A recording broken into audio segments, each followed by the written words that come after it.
Lição número 282. Hoje eu não terei medo do amor.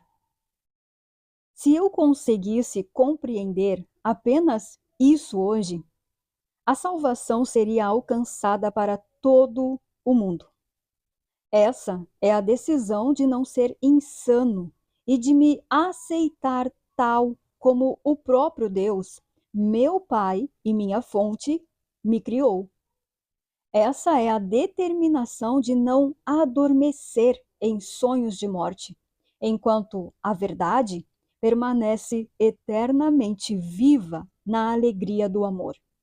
E essa é a escolha de reconhecer o ser que Deus criou como o Filho que Ele ama e que continua sendo a minha única identidade. Pai, o teu nome é amor e o meu também. Essa é a verdade.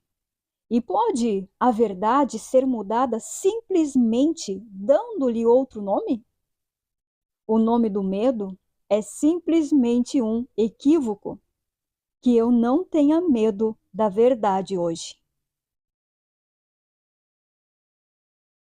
Essa lição de hoje, ela fala do medo que há na consciência, que é o medo de Deus. Deus é amor. Deus é a verdade. Então, né, o medo do amor, o medo da verdade. E isso parece insano, não é? Quem teria medo do amor? Só que, ainda assim, quando você percebe o mundo, de Deus, muitos têm medo, não tem? E quanto à verdade, todo mundo se caga de medo também. A maioria das pessoas preferem ouvir as mentiras, os enganos, a falsidade do que a verdade. A verdade parece que dói. Eu não quero a verdade, né? Ou seja, mesmo no mundo existe esse medo da verdade, existe esse medo do amor, esse medo de Deus. Só que não é disso que a lição está falando, né? Porque isso já é a projeção mesmo acontecendo.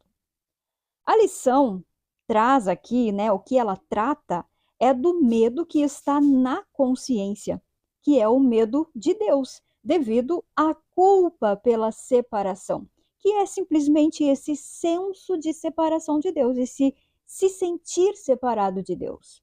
O medo é este senso de ser separado de Deus, né? E o que é isso? É o mundo, é a percepção de existir outra coisa que não seja Deus, que não seja só Deus. É a percepção de que tem outra coisa, né, que não é Deus. É a percepção que há separação. É por isso que onde tem um nome que não é Deus, ali é o medo. Qualquer coisa que esteja no lugar de Deus é medo, só que está mascarado, disfarçado, escondendo esse medo. E aí, agora, eu acho que vale lembrar aqui, né, que estamos falando com o observador da consciência. É ele que se identifica com a ilusão e experiencia a culpa e o medo através dessa consciência de separação. Ele experiencia o medo só na consciência, na realidade não. E por causa dessa experiência de medo na consciência, tudo começa a ficar distorcido. Lembre, na consciência de separação é que isso acontece, né? Na realidade, não. E por causa dessa experiência de medo na consciência, tudo começa a ficar distorcido. Na consciência de separação, tudo fica distorcido, né? E é aí que tudo fica então de cabeça para baixo. Na consciência, na realidade, não. Né? Então, como assim? A culpa, que era só culpa, só sensação, ela se transforma em autoconceitos, em afirmações sobre si mesmo, né, de que é diferente de Deus. E o medo, que era só uma sensação, se transforma em crenças, crenças de rejeição, crenças de limitação, de pequenez, de falta, de escassez e etc. E aí, com base nisso, ele dá significado às imagens, ele dá nome às imagens. Para quê? Para que por meio delas ele resolva o medo. Como? Encontrando nelas a paz, encontrando nelas a abundância, a felicidade, a liberdade. Que é isso que nós buscávamos no mundo, né? Eu quero a casa própria porque daí eu vou ter segurança. Eu quero casar e ter filhos porque eu sei que quando isso acontecer eu vou ser feliz. Eu quero mudar de emprego porque nesse que eu estou agora eu sou muito cobrada. Eu quero um emprego mais leve para mim ficar mais relaxada, mais tranquila, mais em paz.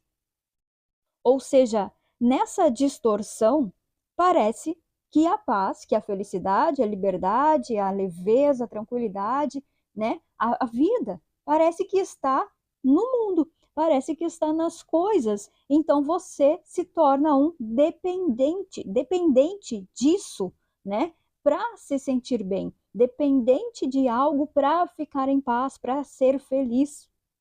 Então, esse medo que ele está falando que está na consciência, que é o medo de Deus, agora nós conhecemos aqui como crenças.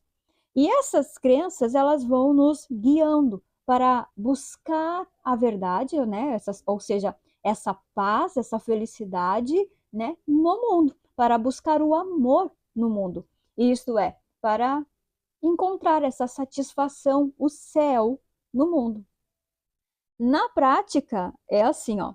Por exemplo, eu tenho a crença de rejeição, que é a distorção do medo de Deus, e então eu acredito que sou rejeitável, né? Se eu tenho a crença de rejeição, é porque acredito que sou rejeitável, que isso pode acontecer em qualquer lugar, com qualquer pessoa e a qualquer momento. Então, com base nessa crença, eu dou significado às coisas. Eu dou significado ao se vestir bem e ao se vestir mal. Eu dou significado ao se comunicar bem e ao se comunicar mal. Eu dou significado a amizades, aos relacionamentos, aos bons costumes, a qualquer coisa. Então, se eu tenho, por exemplo, uma festa de aniversário para ir, eu já começo a arquitetar um jeito de ir e não ser rejeitada, né? Ah, eu tenho que ir vestida com uma roupa assim. Ah, eu vou comprar esse vestido para mim arrasar. Eu tenho que ir bem bonita para todo mundo me elogiar e eu ser aprovada ali por todos, né? Eu não quero que falem mal de mim, eu não quero ser a mais feia da festa.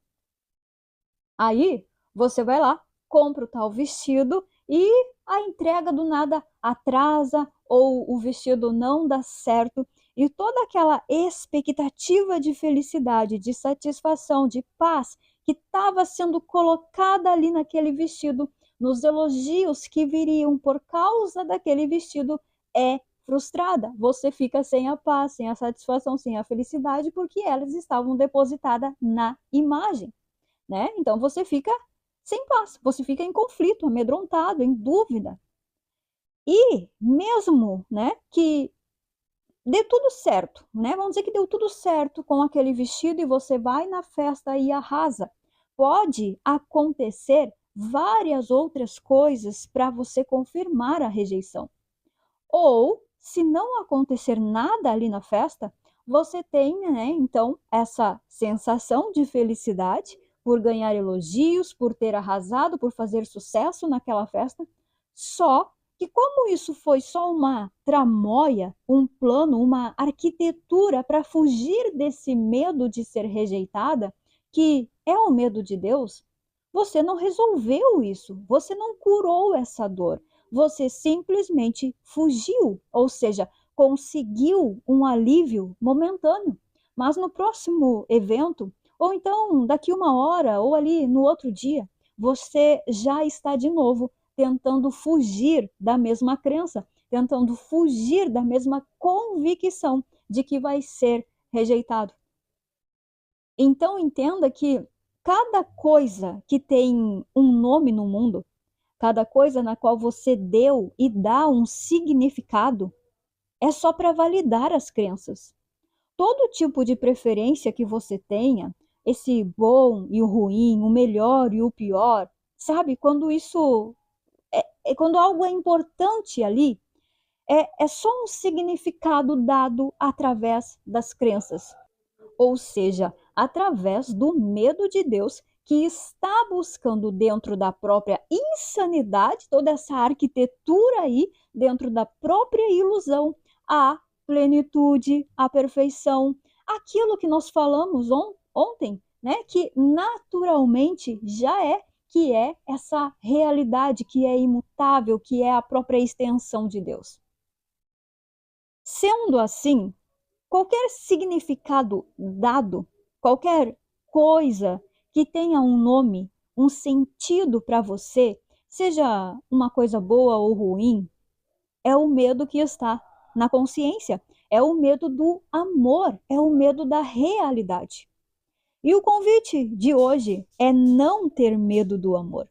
Portanto, é a determinação de não dar significado à ilusão, à insanidade do pensamento de separação.